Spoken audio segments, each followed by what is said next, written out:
everyone, hope everyone is in pink of their health. This side Suyash Tripathi. I'm a second year student pursuing BLLB honors from MIT Law School, Gwalior, Madhya Pradesh, and currently I'm working as a legal intern with LEXIS and Company. So today we are going to discuss on the term undue influence with reference to Indian Contract Act 1872. So the term undue influence uh, has been defined in section 16 of Indian Contract Act 1872, and it is a contract. It states a contract is said to be induced by undue influence where the relations subsisting between the parties are such that one of the parties is in a position to dominate the will of the other and uses that position to obtain an unfair advantage over the other. So here the relation is being that is being talked about is can be the relation between the servant and the master, employer and the employee, husband and the wife.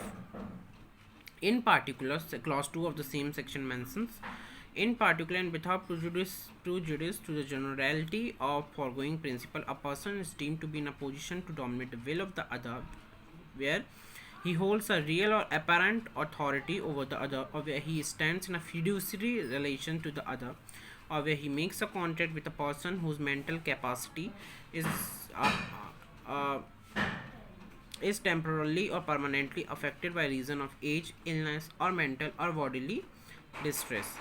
Clause 3 says where a person who is in a position to dominate the will of the other enters into a contract with him and the transaction appears on the face of it, or the evidence adduced to be unconscionable, the burden of proving that such contract was induced by undue influence shall be upon the person in a position to dominate the will of the other. Nothing in the subsection shall affect the provision of section 111 of the Indian Evidence Act 1872. So, for example, if the master says his servant to sign a contract, then if the servant says that the contract has been signed by the undue influence, that he was under the influence of his master, and in that influence he signed the contract, then the burden of proof will be on the master to prove that he has not used the undue influence on the servant to make him sign a contract. And if the undue influence has been proved that the contract has been signed under the undue influence, then the contract will be voidable with respect to servant. The servant can any time annul the contract or make void the contract. So the contract will be voidable at the end of servant.